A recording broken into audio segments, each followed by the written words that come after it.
BSY ಕೆಳಗಿಳಿಸಲು Delhi ಮಟ್ಟದಲ್ಲಿ ನಡೀತಾ ಇರೋ ತಂತ್ರವೇನು? ದೆಹಲಿ ಅಂಗಳದಲ್ಲಿ ಮಸಲತ್ತು ನಡೆಸಿದ ಆ ನಾಯಕ ಯಾರು? ಲಾಬಿ ಮಾಡಿದವರಿಗೆ ಬಹಿರಂಗವಾಗಿ ಟಾಂಗ್ ಕೊಟ್ಟಿದ್ದ ಹೇಗೆ ಸಿಎಂ? 420 ಅಂತ ಸೈನಿಕರಿಗೆ ತಾಕತ್ತಿನ ಸವಾಲ್ ಹಾಕಿದ್ಯಾರು? ಇದೆಲ್ಲವನ್ನ ನೋಡೋಣ ನ್ಯೂಸ್ ಟಾಪ್ 9 ನಲ್ಲಿ. ಸಿಎಂ ಬದಲಾವಣೆಗೆ ದೆಹಲಿ ಅಂಗಳದಲ್ಲಿ ನಡೆದಿದ್ಯಾ ಮಸಲತ್ತು? ರಾಜ್ಯ ರಾಜಕೀಯದಲ್ಲಿ ಮಹಾ ಸಂಚಲನ ಮೂಡಿಸಿದ್ದು ಯಾಕೆ?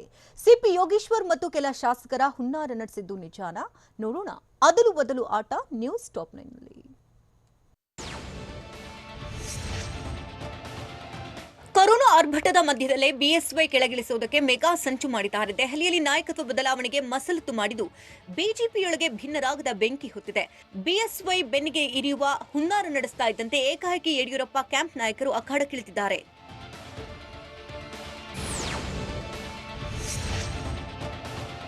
ಕೊರೋನಾ ಅಬ್ಬರದ ಮಧ್ಯೆ ರಾಜ್ಯ ರಾಜಕೀಯದಲ್ಲಿ ಮಹಾ ಸಂಚಲನ ನಡೀತಾ ಇದ್ದು ಶಾಂತವಾಗಿದ್ದ ರಾಜ್ಯ ಬಿಜೆಪಿಯಲ್ಲಿ ಮತ್ತೆ ಆಕ್ರೋಶದ ಚಂಡಮಾರುತ ಬೀಸಿದೆ.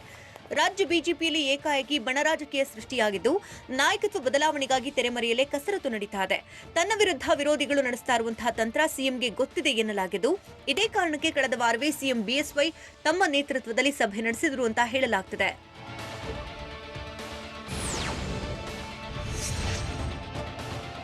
ಮುಖ್ಯಮಂತ್ರಿ ಬಿಎಸ್ ಯಡಿಯೂರಪ್ಪ ವಿರುದ್ಧ ಸಚಿವ ಸಿಪಿ ಯೋಗೇಶ್ವರ್ ಮತ್ತು ಕೆಲ ಶಾಸಕರು ಹುನ್ನಾರ ಮಾಡಿದ್ದಾರೆ ಎನ್ನಲಾಗಿದೆ. ಸಿಎಂ ಬದಲಾವಣೆಗೆ ಯೋಗೇಶ್ವರ್ ಮತ್ತು ಶಾಸಕರು ಷಡ್ಯಂತ್ರ ರೂಪಿಸಿದ್ದಾರೆ ಅಂತ ಹೇಳಲಾಗುತ್ತಿದ್ದು ಸಚಿವ ಹಾಗೂ ಶಾಸಕರು ಹೈಕಮಾಂಡ್ ಭೇಟಿಗೂ ಯತ್ನಿಸಿದ್ರಂತೆ. ಹುಬ್ಬಳ್ಳಿಯಲ್ಲೂ ಕೆಲ ಸಚಿವರು ಹಾಗೂ ಶಾಸಕರು ಸಭೆ ನಡೆಸಿದ್ದು ಸಭೆಗಳು ನಡೀತಾ ಇದ್ದಂತೆ ಸಿಎಂ ಬದಲಾಗ್ತಾರೆ ಎನ್ನುವ ಸುದ್ದಿಗೆ ರೆಕ್ಕೆ ಪುಕ್ಕ ಬಂದಿದೆ.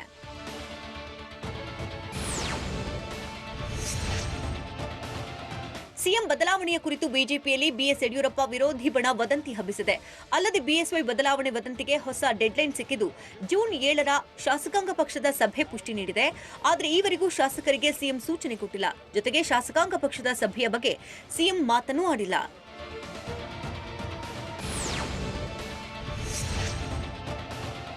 ರಾಜ್ಯದಲ್ಲಿ ಮುಖ್ಯಮಂತ್ರಿ ಬದಲಾವಣೆಗಾಗಿ ಯಾರೂ ಬಹಿರಂಗವಾಗಿ ಲಾಬಿ ಮಾಡಿದಂತೆ ತೋರಿಸಿಕೊಂಡಿಲ್ಲ. ಆದರೆ ಕಳೆದೊಂದು ವಾರದಿಂದ ಸಿಪಿ ಯೋಗೇಶ್ವರ್ ದೆಹಲಿಯಲ್ಲಿದ್ದಾರೆ. ಇದೇ ವೇಳೆ ಕೆಲ ಶಾಸಕರು ಕೂಡ ದೆಹಲಿಗೆ ಭೇಟಿ ನೀಡಿದ್ರು.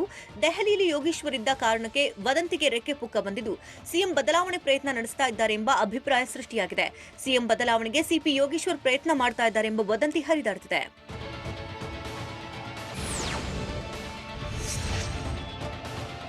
ಏಕಾಏಕಿ ಸಚಿವ ಸಿಪಿ ಯೋಗೇಶ್ವರ್ ಮೇಲೆ ಅನುಮಾನ ಮೂಡಿದ್ರ ಹಿಂದೆ ಹಲವು ಕಾರಣಗಳಿವೆ. ಸಚಿವ ಸಿಪಿ ಯೋಗೇಶ್ವರ್ ದೆಹಲಿ ಭೇಟಿ ಇದೇ ಮೊದಲೇನಲ್ಲ. ಇಲಾಖೆ ಕೆಲಸದ ಹೆಸರಲ್ಲಿ ಹಲವು ಬಾರಿ ದೆಹಲಿಗೆ ಸಚಿವ ಸಿಪಿ ಯೋಗೇಶ್ವರ್ ಭೇಟಿ ಕೊಟ್ಟಿದ್ದಾರೆ. ಈ ಹಿಂದೆ ಸಿಪಿವೈ ದೆಹಲಿಗೆ ಹೋದಾಗಲೆಲ್ಲ ಇದೇ ರೀತಿ ವದಂತಿ ಹಬ್ಬಿತ್ತು. ದೆಹಲಿಯಲ್ಲಿ ಲಾಬಿ ಮಾಡ್ತಾ ಇದ್ದಾರೆ ಎಂಬ ಮಾತುಗಳೇ ಕೇಳಿ ಬಂದಿತ್ತು.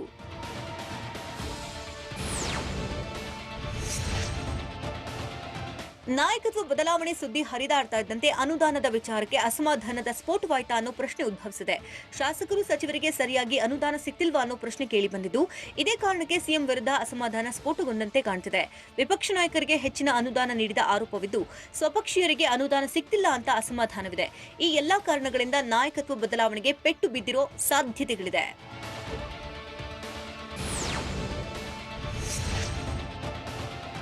ಸಿಎಂ ಬದಲಾವಣೆ ಹುನ್ನಾರದ ಹಿಂದೆ ಕಾಣದ ಕೈ ಕೆಲಸ ಮಾಡುತ್ತಿದ್ದು ಯಡಿಯೂರಪ್ಪ ವಿರೋಧಿ ಬಣವೇ ಸ್ಕೆಚ್ ಹಾಕಿದೆ. ಪಕ್ಷದಲ್ಲೇ ಇರೋ ಬಿಎಸ್ವೈ ವಿರೋಧಿಗಳೇ ಈ ಕೆಲಸ ಮಾಡುತ್ತಿದ್ದು ಯಡಿಯೂರಪ್ಪನವರ ವರ್ಚಸ್ಸು ಕುಂದಿಸೋಕೆ ಯತ್ನ ಮಾಡ್ತಿದ್ದಾರೆ. ಶಾಸಕರು ಸಚಿವರ ಮೇಲೆ ಹಿಡಿತವಿಲ್ಲ ಎಂದು ಬಿಂಬಿಸುವ ಪ್ರಯತ್ನ ಮಾಡಿದ್ದು ವಯಸ್ಸಿನ ಕಾರಣದಿಂದ ಬಿಎಸ್ವೈಗೆ ಶಾಸಕರನ್ನ ವಿಶ್ವಾಸಕ್ಕೆ ತೆಗೆದುಕೊಳ್ಳಲು ಸಾಧ್ಯವಾಗ್ತಿಲ್ಲ ಅನ್ನೋ ಅಭಿಪ್ರಾಯವನ್ನ ಆಗಾಗ ತೇಲಿ ಬಿಡ್ತಿದ್ದಾರೆ.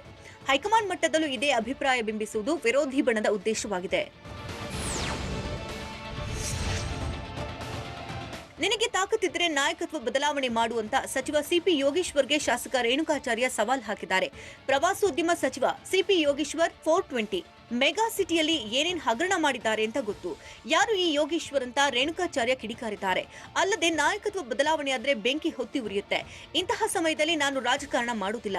ಸಚಿವ ಸಿಪಿ ಯೋಗೇಶ್ವರ್ ಒಬ್ಬ ಕಳ್ಳ ಅಂತ ಶಾಸಕ ಎಂಪಿ ರೇಣುಕಾಚಾರ್ಯ ಆಕ್ರೋಶ ವ್ಯಕ್ತಪಡಿಸಿದ್ದಾರೆ. ದೆಹಲಿಗೆ ಹೋಗಿ ಸಿಎಂ ಬಿಎಸ್ವೈ ಲಾಬಿ ಮಾಡಿದ್ರು ಲಾಭ ಆಗುತ್ತಾ? ದೆಹಲಿಯಿಂದ ಬರಿಗೈನಲ್ಲಿ ವಾಪಸ್ ಆಯ್ತಾ ವಿರೋಧಿ ಬಣ? ವಿರೋಧಿ ಬಣದ ವಿರುದ್ಧ ಶಕ್ತಿ ಪ್ರದರ್ಶನ ಮಾಡ್ತಾರಾ ಸಿಎಂ ಬಿಎಸ್ವೈ? ನೋಡೋಣ ಬದಲಾಗಲ್ಲ ಸಿಎಂ ನ್ಯೂಸ್ ಟಾಪ್ 9 ನಲ್ಲಿ.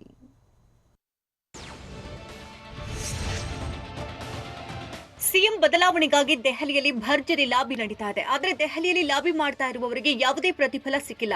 ನಾಯಕತ್ವ ಬದಲಾವಣೆ ಚರ್ಚೆ ಜೋರಾದಾಗಲೆಲ್ಲ ಬಿಎಸ್ವೈಗೆ ಹೆಚ್ಚಿನ ಶಕ್ತಿ ಸಿಗುತ್ತೆ. ಬಿಎಸ್ವೈ ಪರ ನಾವಿದ್ದೇವೆ ಅಂತ ಬಿಜೆಪಿ ಶಾಸಕರೇ ಬಹಿರಂಗ ಹೇಳಿಕೆ ನೀಡುತ್ತಿದ್ದಾರೆ. ಹೈಕಮಾಂಡ್ನಿಂದಲೂ ಬಿಎಸ್ವೈ ಬದಲಾವಣೆ ಇಲ್ಲವೆಂದು ಸ್ಪಷ್ಟ ಸಂದೇಶ ರವಾನೆಯಾಗಿದೆ.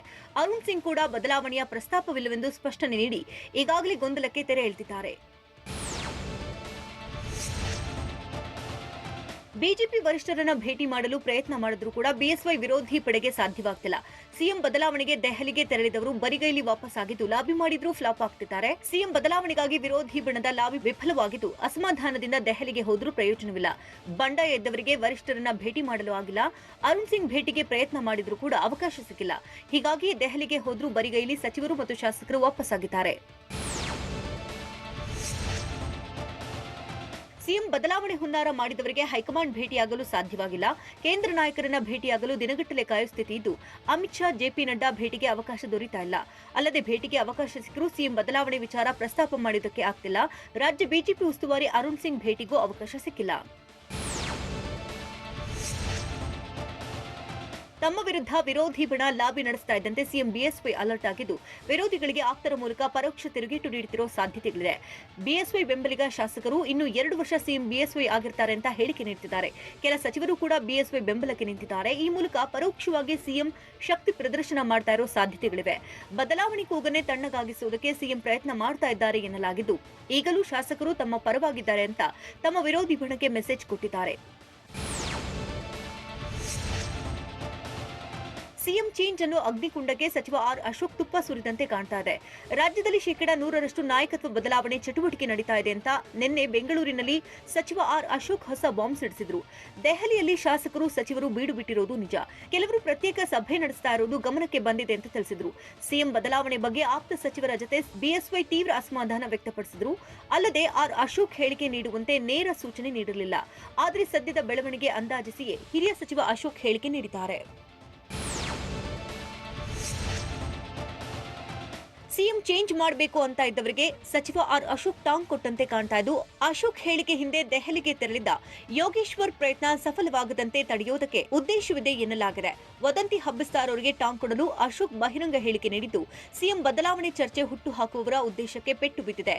ದೆಹಲಿ ಮಟ್ಟದಲ್ಲಿ ಲಾಬಿ ನಡೆಸ್ತಾ ಇರೋರಿಗೆ ಸಚಿವ ಆರ್ ಅಶೋಕ್ ಟಕ್ಕರ್ ಕೊಟ್ಟಿದ್ದು ಪ್ರಯತ್ನ ನಡೀತಾ ಇಲ್ಲ ಎಂಬ ಸ್ಪಷ್ಟನೆ ಬದಲು ಪ್ರಯತ್ನ ನಡೆದಿದೆ ಎಂದಿದ್ದಾರೆ. ಸಿಎಂ ಬದಲಾವಣೆಗೆ ತೆರೆಮರೆಯಲ್ಲಿ ನಡೆದ ಪ್ರಯತ್ನವನ್ನ ಅಶೋಕ್ ಬಹಿರಂಗಪಡಿಸಿದ್ದಾರೆ. ಸಿಎಂ ವಿರುದ್ಧ ಹುನ್ನಾರ ನಡೆಸ್ತಾ ಇರೋರಿಗೆ ವಾರ್ನಿಂಗ್ ನೀಡಿದ್ದು ಸಿಎಂ ಆಪ್ತರು ಸಂದೇಶ ರವಾನಿಸಿದ್ದಾರೆ. ಸಿಎಂ ಬದಲಾವಣೆ ಯತ್ನದಲ್ಲಿ ತೊಡಗಿರುವವರಿಗೆ ನೀವು ಮಾಡ್ತಿರೋ ಪ್ರಯತ್ನ ತಮಗೂ ಗೊತ್ತಿದೆ ಎಂಬ ಸಂದೇಶ ನೀಡಿದ್ದಾರೆ.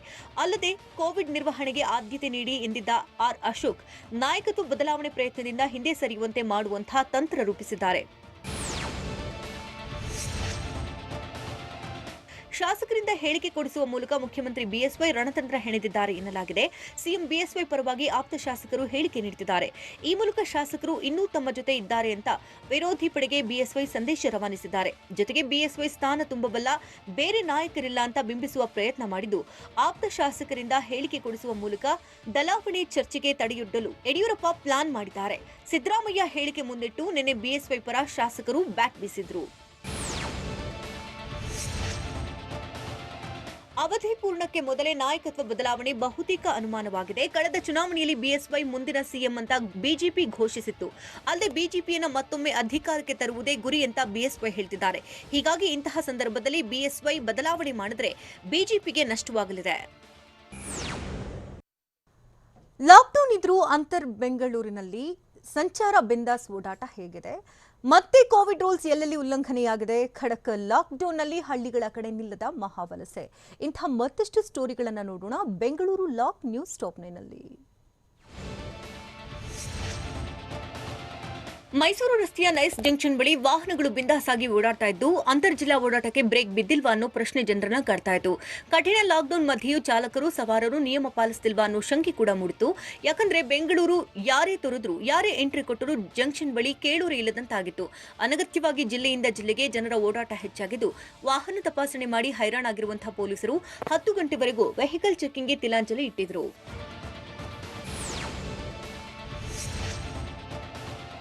ಶಿವಾಜಿನಗರದ ರೆಸಲ್ ಮಾರ್ಕೆಟ್ನಲ್ಲಿ ಜನಸಂಚಾರ ಎಂದಿನಂತಿತ್ತು. ಮಾರುಕಟ್ಟೆಯಲ್ಲಿ ಬಹುತೇಕ ಅಂಗಡಿಗಳು ಓಪನ್ ಇದ್ದು, ಲಾಕ್ಡೌನ್ ನಡುವೆಯೂ ವ್ಯಾಪಾರ ವಹಿವಾಟು ನಿತ್ಯದಂತೆ ಸಾಗಿತ್ತು. ಈ ವೇಳೆ ವ್ಯಾಪಾರಿಗಳು ಮತ್ತು ಗ್ರಾಹಕರು ಅಂತರ ಕಾಪಾಡದೆ ಮಾಸ್ಕ್ ಧರಿಸದೆ ಖರೀದಿಯಲ್ಲಿ ಮಗ್ನರಾಗಿದ್ರು. ನಿನ್ನೆ ದಂಡ ವಿಧಿಸಿ ಅಂಗಡಿಗಳನ್ನು ಪೊಲೀಸರು ಮುಚ್ಚಿಸಿದ್ರು.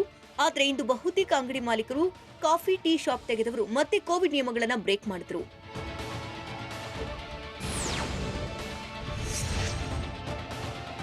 ಮೆಜೆಸ್ಟಿಕ್ ಸುತ್ತಮುತ್ತ ಬೆಳಬೆಳಗ್ಗೆ ವಾಹನ ಸಂಚಾರ ಹೆಚ್ಚಾಗಿತ್ತು. ಲಾಕ್ಡೌನ್ ರೂಲ್ಸ್ ಪಾಲಿಸದ ಚಾಲಕರು, ಸವಾರರು ಬೇಕಾಬಿಟ್ಟಿಯಾಗಿ ರಸ್ತೆಗೆ ನಿತ್ಯದಂತೆ ಸಂಚರಿಸುತ್ತಿದ್ದರು. ಕೋವಿಡ್ ರೂಲ್ಸ್ ಮುರಿದು ಅನಗತ್ಯವಾಗಿ ಜನರ ವಾಹನಗಳಲ್ಲಿ ಓಡಾಡುತ್ತಿದ್ದರು.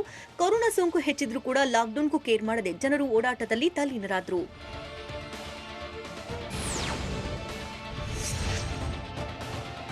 ಯಶವಂತಪುರ ರೈಲ್ವೆ ನಿಲ್ದಾಣದಲ್ಲಿ ಜನರ ಜರ್ನಿ ಮುಂದುವರೆದಿದೆ. ಸಿಲಿಕಾನ್ ಸಿಟಿ ತೊರೆದು ಜನ ತಮ್ಮೂರಿನತ್ತ ವಲಸೆ ಮುಂದುವರೆಸಿದ್ದು, ಬೆಳಬೆಳಗ್ಗೆ ಸ್ಟೇಷನ್ನಲ್ಲಿ ಪ್ರಯಾಣಿಕರು ಜಮಾಯಿಸಿದ್ರು. ಕುಟುಂಬ ಸಮೇತ ಜನರು ನಿಲ್ದಾಣದತ್ತ ಬಂದಿದ್ದು, ರೈಲ್ವೆ ಆವರಣದಲ್ಲಿ ಗುಂಪು ಸೇರದಂತೆ ಪೊಲೀಸರು ನಿಗಾ ವಹಿಸಿದ್ರು. ಅನಗತ್ಯ ಕಾಲಹರಣಕ್ಕೆ ಬ್ರೇಕ್ ಹಾಕಿದ್ರು. ಅಲ್ಲದೆ ಟಿಕೆಟ್ ಪಡೆದರೆ ಮಾತ್ರ ನಿಲ್ದಾಣದ ಒಳಗೆ ಹೋಗಲು ಜನರಿಗೆ ಸೂಚಿಸಿದಂತಹ ಪೊಲೀಸರು ಟಿಕೆಟ್ ಇಲ್ಲದವರನ್ನ ಹೊರಗೆ ಕಳಿಸಿದ್ರು.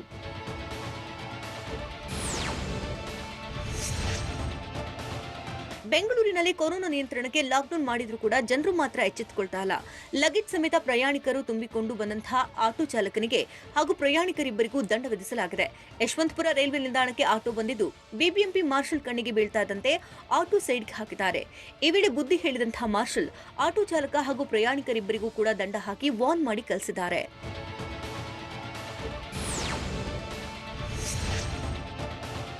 ಯಶವಂತಪುರ ಮಾರ್ಕೆಟ್ನಲ್ಲಿ ವ್ಯಾಪಾರ ವಹಿವಾಟು ಎಂದಿನಂತೆ ಸಾಗಿತು. ಬೆಳ್ಳಂಬೆಳಗ್ಗೆ ಅಗತ್ಯ ವಸ್ತುಗಳ ಖರೀದಿಗೆ ಬಂದಂತಹ ಜನ ಗುಂಪುಗುಂಪಾಗಿ ನಿಂತು ಕೋವಿಡ್ ನಿಯಮ ಉಲ್ಲಂಘಿಸಿದ್ರು. ಅಲ್ಲದೆ ಹೂವು, ಹಣ್ಣು, ತರಕಾರಿ ದಿನಸಿ ಕೊಳ್ಳುವಾಗಲೂ ಅಂತರ ಕಾಪಾಡದೆ ಬೇಜವಾಬ್ದಾರಿ ತೋರಿದ್ರು. ಕೊರೋನಾ ಅಟ್ಟಹಾಸ ಮೆರಿತಾ ಇದ್ರೂ ಕೂಡ ಕೆಲವರು ಮಾಸ್ಕ್ ಧರಿಸದೆ ವ್ಯಾಪಾರದಲ್ಲಿ ತೊಡಗಿದ್ರು. ಇನ್ನು ಕೆಲವರು ಕ್ಯಾಮೆರಾ ಕಂಡ ಬಳಿಕ ಮಾಸ್ಕ್ ಧರಿಸಿದ್ರು.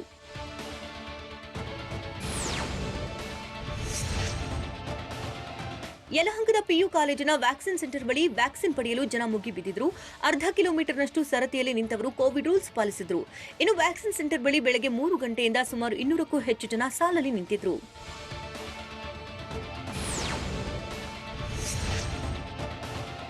ಇತ್ತ ಯಲಹಂಕದ ಲಸಿಕಾ ಕೇಂದ್ರದ ಸಿಬ್ಬಂದಿ ಬೆಳಗ್ಗೆ 8 ಗಂಟೆಗೆ ಟೋಕನ್ ಕೊಡ್ತಾರೆ ಅಂತ ಮುಂಜಾನೆಯಿಂದ ಜನ ಕ್ಯೂ ನಿಂತಿದ್ರು. ನಿನ್ನೆ 50 ಜನರಿಗೆ ಕೋವ್ಯಾಕ್ಸಿನ್ ನೀಡಲಾಗಿದ್ದು, ಹೀಗಾಗಿ ಇಂದು ಹನುಮಂತನ ಬಾಲದಂತೆ ಜನ ಸಾಲಲ್ಲಿ ನಿಂತಿದ್ರು. ಆದರೆ ಕೆಲವರು ವ್ಯಾಕ್ಸಿನ್ ಪಡೆಯುವ ತವಕದಲ್ಲಿ ಅಂತರ ಪಾಲಿಸದೆ ನಿರ್ಲಕ್ಷ್ಯ ವಹಿಸಿದ್ರು. ಈ ವೇಳೆ ಸರತಿಯಲ್ಲಿ ನಿಂತಹ ಕೆಲವರು ಜನಪ್ರತಿನಿಧಿಗಳ ವಿರುದ್ಧ ಆಕ್ರೋಶ ಹೊರಹಾಕಿದ್ರು. ಕೇಂದ್ರ ಸರ್ಕಾರದಿಂದ ವ್ಯಾಕ್ಸಿನ್ ಕೇಳಲು ಸಂಸದರಿಗೆ ಧೈರ್ಯ ಇಲ್ಲ ಅಂತ ಛೇಡಿಸಿದ್ರು.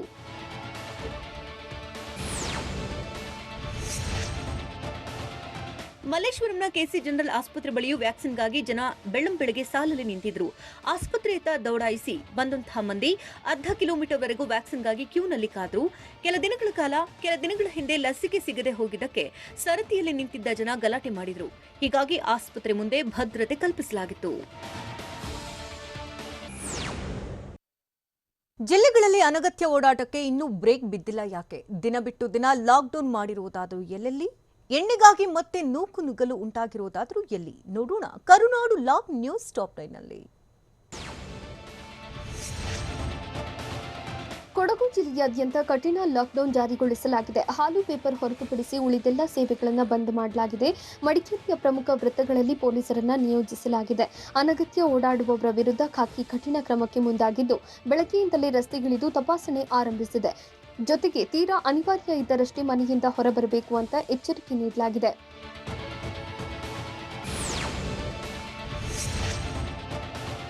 ಕೊರೋನಾ ನಿಯಂತ್ರಣಕ್ಕೆ ಚಿತ್ರದುರ್ಗ ಜಿಲ್ಲಾಡಳಿತ ಹೊಸ ನಿಯಮ ಜಾರಿ ಮಾಡಿದೆ. ದಿನ ಬಿಟ್ಟು ದಿನ ಸಂಪೂರ್ಣ ಲಾಕ್ಡೌನ್ ಜಾರಿಯಾಗಿದೆ. ಮೇ 7ರವರೆಗೆ ದಿನ ಬಿಟ್ಟು ದಿನ ಸಂಪೂರ್ಣ ಲಾಕ್ಡೌನ್ ಇರಲಿದೆ. ಕಠಿಣ ನಿಯಮದಲ್ಲಿ ತರಕಾರಿ ಮಾರುಕಟ್ಟೆ, ದಿನಸಿ ಅಂಗಡಿ, ಮಾಂಸದ ಅಂಗಡಿಗೆ ತೆರೆಯಲು ಅವಕಾಶವಿಲ್ಲ. ತುರ್ತು ಸೇವೆಗಳನ್ನು ಹೊರತುಪಡಿಸಿ ಉಳಿದ ಚಟುವಟಿಕೆಗಳು ನಿಷೇಧಕ್ಕೆ ಹೇರಲಾಗಿದೆ.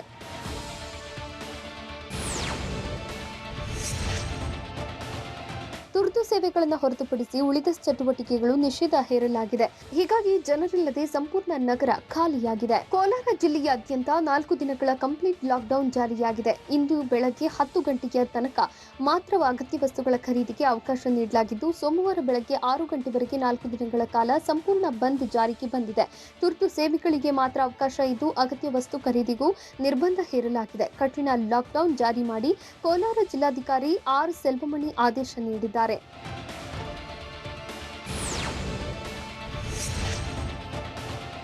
ಗ್ರಾಮೀಣ ಭಾಗಗಳಲ್ಲಿ ಸೋಂಕು ತಡೆಯಲು ಲಾಕ್ಡೌನ್ ನಿಯಮಗಳನ್ನು ಮತ್ತಷ್ಟು ಕಠಿಣಗೊಳಿಸಲಾಗ್ತಾ ಇದೆ. ಕಲಬುರಗಿ ಜಿಲ್ಲೆಯಲ್ಲೂ 4 ದಿನಗಳ ಸಂಪೂರ್ಣ ಬಂದ್ ಜಾರಿಗೆ ಬಂದಿದೆ. ಸೋಮವಾರ ಬೆಳಗ್ಗೆ 6 ಗಂಟೆವರೆಗೆ ಕಂಪ್ಲೀಟ್ ಲಾಕ್ಡೌನ್ ಜಾರಿಯಲ್ಲಿದೆ. ಹೀಗಾಗಿ ಕಲಬುರಗಿ ನಗರದಲ್ಲಿ ವ್ಯಾಪಾರ ವಹಿವಾಟು ಸಂಪೂರ್ಣ ಬಂದ್ ಆಗಿದ್ದು, ತುರ್ತು ಸೇವೆಗಳಿಗೆ ಮಾತ್ರ ಅವಕಾಶ ಇದ್ದು, ಅನಗತ್ಯವಾಗಿ ಹೊರಬಂದರೆ ವಾಹನ ಸೀಸ್ ಮಾಡಿ ದಂಡ ವಿಧಿಸಲಾಗ್ತಾ ಇದೆ.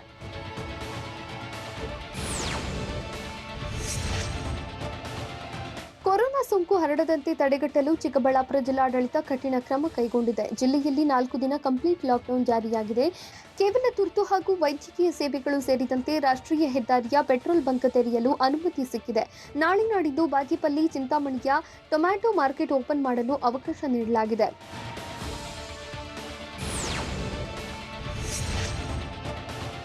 ಚಾಮರಾಜನಗರ ಜಿಲ್ಲೆಯಲ್ಲಿ ಇಂದಿನಿಂದ 4 ದಿನಗಳ ಸಂಪೂರ್ಣ ಲಾಕ್ಡೌನ್ ಜಾರಿಯಾಗಿದೆ. ಹಾಲು, ಹಣ್ಣು, ತರಕಾರಿ, ಎಪಿಎಂಸಿ, ವೈದ್ಯಕೀಯ ಸೇವೆ ಹೊರತುಪಡಿಸಿದ ಉಳಿದ ಸೇವೆಗಳಿಗೂ ನಿರ್ಬಂಧ ಹೇರಲಾಗಿದೆ. 10 ಗಂಟೆವರೆಗೆ ಮಾತ್ರ ಮಾರಾಟಕ್ಕೆ ಅವಕಾಶ ನೀಡಿದ್ದು, ನಂತರ ಯಾರೂ ರಸ್ತೆಗಿಳಿಯುವಂತಿಲ್ಲ. ಶುಕ್ರವಾರ, ಶನಿವಾರ, ಭಾನುವಾರ ದಿನಸಿ ಖರೀದಿಗೆ ಅವಕಾಶ ನೀಡಿದ್ದು, ಜೂನ್ 7ರವರೆಗೆ ಜಿಲ್ಲೆಯಲ್ಲಿ ಕಠಿಣ ಲಾಕ್ಡೌನ್ ಜಾರಿಯಲ್ಲಿರಲಿದೆ.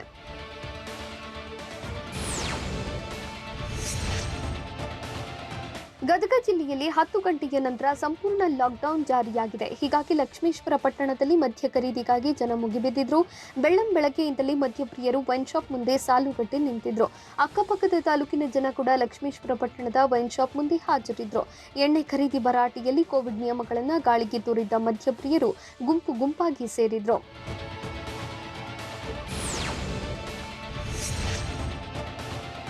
ಧಾರವಾಡ ಜಿಲ್ಲಾ ಜನರಿಗೆ ಲಾಕ್ಡೌನ್ನಿಂದ ಕೊಂಚ ರಿಲೀಫ್ ಸಿಕ್ಕಿದೆ. ಇನ್ನು 3 ದಿನಗಳ ಕಾಲ ಮಧ್ಯಾಹ್ನ 12 ಗಂಟೆಯವರೆಗೆ ಅಗತ್ಯ ವಸ್ತು ಖರೀದಿಗೆ ಅವಕಾಶ ನೀಡಲಾಗಿದೆ. ಹಾಗಾಗಿ ಜನ ಮಾರುಕಟ್ಟೆಗಳಿಗೆ ದೌಡಾಯಿಸಿದ್ದು, ಲಾಕ್ಡೌನ್ನಿಂದ ಖಾಲಿಯಾಗಿದ್ದ ಮಾರುಕಟ್ಟೆಗಳು ಫುಲ್ ರಶ್ ಆಗಿತ್ತು.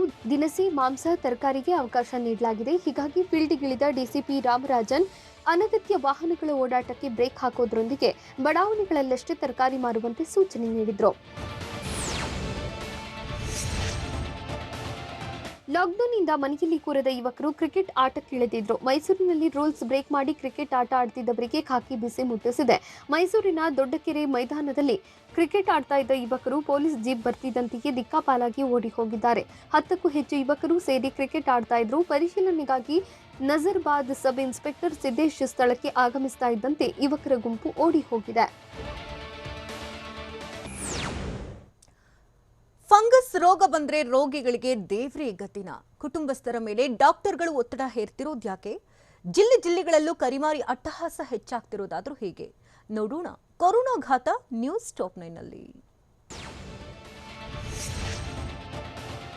ಕೊರೋನಾ ಸೋಂಕಿತರ ಬಳಿಕ ರಾಜ್ಯದಲ್ಲಿ ಇದೀಗ ಬ್ಲಾಕ್ ಫಂಗಸ್ ರೋಗಿಗಳಿಗೆ ದೇವರೇ ಗತಿ ಎನ್ನುವಂತಾಗಿದೆ. ಬ್ಲಾಕ್ ಫಂಗಸ್ ರೋಗಿಗಳಿಗೆ ಕೊಡೋ ಇಂಜೆಕ್ಷನ್ ಖಾಲಿಯಾಗಿದ್ದು, ಕೇಂದ್ರದಿಂದ ಬಂದಿದ್ದ 1020 ವಯಲ್ಸ್ ಪೈಕಿ ಯಾವುದೇ ಆಸ್ಪತ್ರೆಯಲ್ಲೂ ಯಾವುದೇ ಒಂದು ಇಂಜೆಕ್ಷನ್ ಇಲ್ಲ. ಅಲ್ಲದೆ ಮುಂದಿನ ದಿನಗಳಲ್ಲೂ ಸಿಗುತ್ತೋ ಇಲ್ವೋ ಅನ್ನೋದು ಗೊತ್ತಿಲ್ಲ.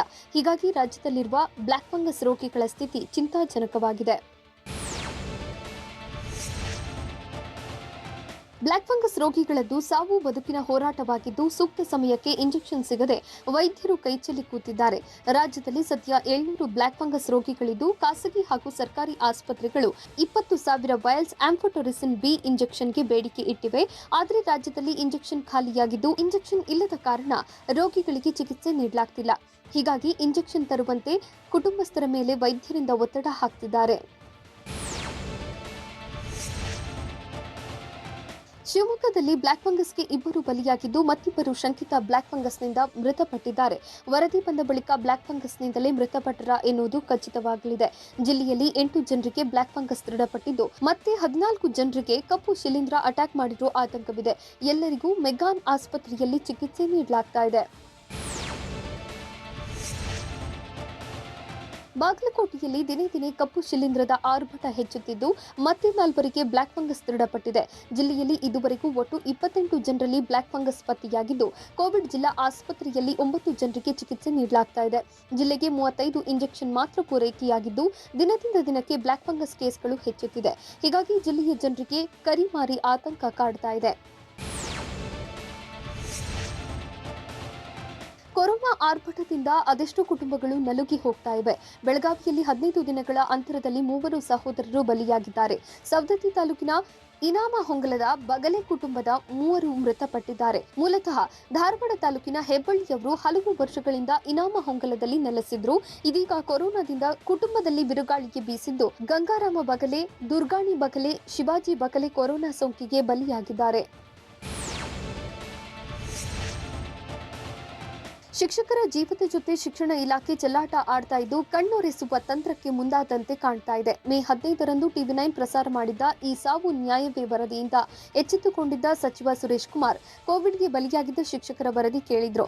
ಶಿಕ್ಷಣ ಇಲಾಖೆ ಆಯುಕ್ತ ಅನ್ಬು ಕುಮಾರ್ಗೆ ವರದಿ ಸಲ್ಲಿಸಲು ಸೂಚಿಸಲಾಗಿತ್ತು. ಆದರೆ 12 ದಿನ ಕಳೆದರೂ ಶಿಕ್ಷಕರ ಸಾವಿನ ವರದಿ ಕೈ ಸೇರಿಲ್ಲ.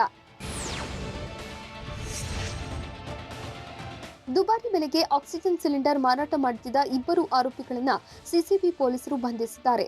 ಅರುಣ್ ಕುಮಾರ್, ಸೈಯದ್ ಸಾಕಿಬ್ ಬಂಧಿತ ಆರೋಪಿಗಳು. ಬಂಧಿತರಿಂದ 5 ಮೆಡಿಕಲ್ ಆಕ್ಸಿಜನ್ ಸಿಲಿಂಡರ್ ವಶಕ್ಕೆ ಪಡೆಯಲಾಗಿದೆ. ಸರ್ಕಾರ ನಿಗದಿಪಡಿಸಿದ ದರಕ್ಕಿಂತ ಅಧಿಕ ಬೆಲೆಗೆ ಮಾರಾಟ ಮಾಡ್ತಾ ಇದ್ದ ಆರೋಪಿಗಳು ಬೊಮ್ಮನಹಳ್ಳಿಯಿಂದ ದೊಡ್ಡಬಳ್ಳಾಪುರ ಕಡೆಗೆ ಆಕ್ಸಿಜನ್ ಸಿಲಿಂಡರ್ ತೆಗೆದುಕೊಂಡು ಹೋಗ್ತಾ ಇದ್ರು. ಈ ವೇಳೆ ಮಾರ್ಗ ಮಧ್ಯೆ ಯಲಹಂಕದಲ್ಲಿ 2 ಬಂಧಿಸಲಾಗಿದೆ. 2DG ಡ್ರಗ್ಸ್ ಮಾರ್ಕೆಟ್ಗೆ ಬಂತ. ದೇಶದಲ್ಲಿ ಲಸಿಕೆ ನೀಡಿಕೆಯು 20 ಕೋಟಿ ದಾಟಿದೆಯಾ? ಬಾಬಾ ರಾಮದೇವ್ ವಿರುದ್ಧ ಕೇಸ್ ದಾಖಲಿಸಲು ಹೇಳಿದ್ಯಾರು? ನೋಡೋಣ ನ್ಯಾಷನಲ್ ನ್ಯೂಸ್ ಟಾಪ್ 9ನಲ್ಲಿ. ಡಿಆರ್ಡಿಒ ಅಭಿವೃದ್ಧಿಪಡಿಸಿರುವ ಕೊರೋನಾ ವೈರಸ್ ವಿರುದ್ಧದ ಡ್ರಗ್ 2DGಯ 2ನೇ ಬ್ಯಾಚ್ ಅನ್ನು ಇಂದು ಬಿಡುಗಡೆ ಮಾಡಲಾಗುತ್ತೆ. ಸುಮಾರು 10,000 ಪ್ಯಾಕೆಟ್ಗಳನ್ನು ಹೈದರಾಬಾದ್ನ ಡಾಕ್ಟರ್ ರೆಡ್ಡಿಸ್ ಲ್ಯಾಬೊರೇಟರಿ ಬಿಡುಗಡೆ ಮಾಡುತ್ತೆ. ಕೊರೋನಾ ರೋಗಿಗಳ ಬಳಕೆಗೆ 2DG ಡ್ರಗ್ಸ್ ಇನ್ಮುಂದೆ ಲಭ್ಯವಾಗಲಿದೆ. ಆದರೆ ಐಸಿಎಂಆರ್ 2DG ಡ್ರಗ್ ಅನ್ನ ಇನ್ನು ಕೊರೋನಾ ಚಿಕಿತ್ಸೆಯ ಡ್ರಗ್ಗಳ ಮಾರ್ಗಸೂಚಿಯಲ್ಲಿ ಸೇರಿಸಿಲ್ಲ. ಇದರ ಬಗ್ಗೆ ಇನ್ನೂ ಹೆಚ್ಚಿನ ಸಾಕ್ಷ್ಯಾಧಾರಗಳು ಬೇಕು ಅಂತ ಐಸಿಎಂಆರ್ ಹೇಳಿದೆ. ಭಾರತದಲ್ಲಿ ಕೊರೋನಾ ಲಸಿಕೆ ನೀಡಿಕೆಯು 20 ಕೋಟಿ ಡೋಸ್ ಗಡಿ ದಾಟಿದೆ. ವಿಶ್ವದಲ್ಲಿ 20 ಕೋಟಿ ಡೋಸ್ ಲಸಿಕೆ ನೀಡಿರುವ 2ನೇ ರಾಷ್ಟ್ರ ಭಾರತವಾಗಿದೆ. ಜನವರಿ 16ರಿಂದ ಭಾರತದಲ್ಲಿ ಕೊರೋನಾ ವೈರಸ್ ವಿರುದ್ಧದ ಲಸಿಕೆ ನೀಡಲಾಗುತ್ತದೆ. ಆಗಸ್ಟ್ ಅಂತ್ಯದ ವೇಳೆಗೆ ಭಾರತದಲ್ಲಿ 51 ಕೋಟಿ ಡೋಸ್ ಲಸಿಕೆಯನ್ನ ನೀಡುವ ಗುರಿ ಹಾಕಿಕೊಳ್ಳಲಾಗಿದೆ. ರಷ್ಯಾದ ಸ್ಪುಟ್ನಿಕ್ ಲಸಿಕೆಯನ್ನ ದೆಹಲಿಗೆ ಪೂರೈಸಲು ರಷ್ಯಾ ಆಸಕ್ತಿ ತೋರಿದೆ ಅಂತ ದೆಹಲಿ ಸಿಎಂ ಅರವಿಂದ್ ಕೇಜ್ರಿವಾಲ್ ಹೇಳಿದ್ದಾರೆ. ಸ್ಪುಟ್ನಿಕ್ ಲಸಿಕೆಯ ಕಂಪನಿಯ ಜೊತೆಗೆ ದೆಹಲಿ ಸರ್ಕಾರದ ಅಧಿಕಾರಿಗಳು ಮಾತುಕತೆ ನಡೆಸುತ್ತಿದ್ದಾರೆ. ಈಗಾಗಲೇ ಫೈಜರ್, ಮಾಡರ್ನಾ ಕಂಪನಿಗಳು ನೇರವಾಗಿ ರಾಜ್ಯ ಸರ್ಕಾರಗಳಿಗೆ ಕೊರೋನಾ ಲಸಿಕೆ ಪೂರೈಸಲು ನಿರಾಕರಿಸಿವೆ. ಮಾಡರ್ನಾ ಕಂಪನಿಯ ಬಳಿ ಲಸಿಕೆಯ ಹೆಚ್ಚುವರಿ ದಾಸ್ತಾನು ಇಲ್ಲ. ಫೈಜರ್ ಕಂಪನಿಯು ಏನಿದ್ರೂ ಭಾರತ ಸರ್ಕಾರದ ಜೊತೆಗೆ ಮಾತ್ರವೇ ವ್ಯವಹಾರ ಮಾಡುವುದಾಗಿ ಹೇಳಿದೆ. ಒಂದ್ ವೇಳೆ ಪಾಕಿಸ್ತಾನವು ದಾಳಿ ಮಾಡಿದ್ರೆ ರಾಜ್ಯಗಳಿಗೆ ನಿಮ್ಮ ರಾಜ್ಯಗಳನ್ನ ನೀವೇ ರಕ್ಷಣೆ ಮಾಡಿಕೊಳ್ಳಿ ಅಂತ ಹೇಳ್ಬಿಡ್ಲಾಗುತ್ತೆ ಅಂತ ದೆಹಲಿ ಸಿಎಂ ಅರವಿಂದ್ ಕೇಜ್ರಿವಾಲ್ ಪ್ರಶ್ನೆ ಮಾಡಿದ್ದಾರೆ. ಉತ್ತರ ಪ್ರದೇಶಕ್ಕೆ ನಿಮ್ಮದೇ ಆದ ಯುದ್ಧ ಟ್ಯಾಂಕರ್ ವ್ಯವಸ್ಥೆ ಮಾಡಿಕೊಳ್ಳಿ ಅಂತ ಹೇಳ್ತೀರಾ ಅಂತ ಕೇಂದ್ರ ಸರ್ಕಾರವನ್ನ ಅರವಿಂದ್ ಕೇಜ್ರಿವಾಲ್ ಪ್ರಶ್ನೆ ಮಾಡಿದ್ದಾರೆ.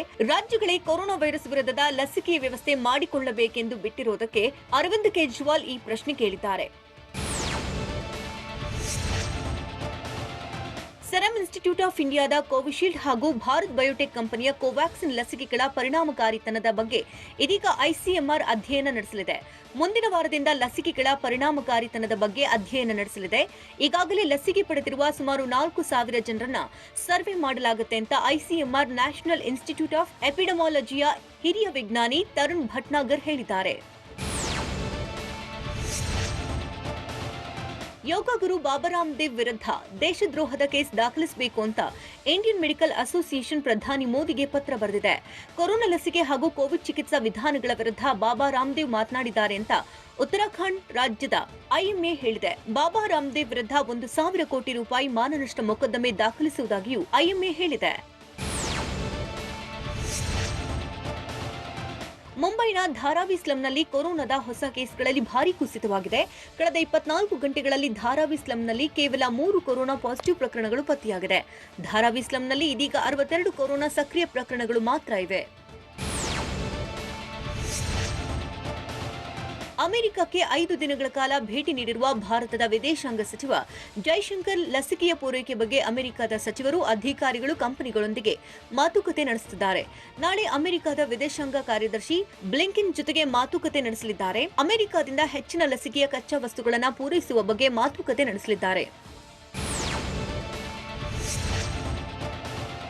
ಕೊರೋನಾ ವೈರಸ್ ಮೂಲದ ಪತ್ತೆಗೆ ಅಮೆರಿಕದ ಅಧ್ಯಕ್ಷ ಜೋ ಬೈಡನ್ ಆದೇಶ ನೀಡಿದ್ದಾರೆ. ಅಮೆರಿಕದ ಗುಪ್ತಚರ ವಿಭಾಗ ಸಿಐಎಗೆ ಈ ಬಗ್ಗೆ ಜೋ ಬೈಡನ್ ಆದೇಶ ಕೊಟ್ಟಿದ್ದಾರೆ. 90 ದಿನಗಳ ಒಳಗಾಗಿ ತನಿಖಾ ವರದಿ ನೀಡುವಂತೆ ಜೋ ಬೈಡನ್ ಸೂಚಿಸಿದ್ದಾರೆ. ಚೀನಾದ ಮೂಲದ ಕಂಪನಿಯ ಬಗ್ಗೆಯೂ ಅಮೆರಿಕದ ಸಿಐಎ ತನಿಖೆ ನಡೆಸಿ ವರದಿ ನೀಡಲಿದೆ.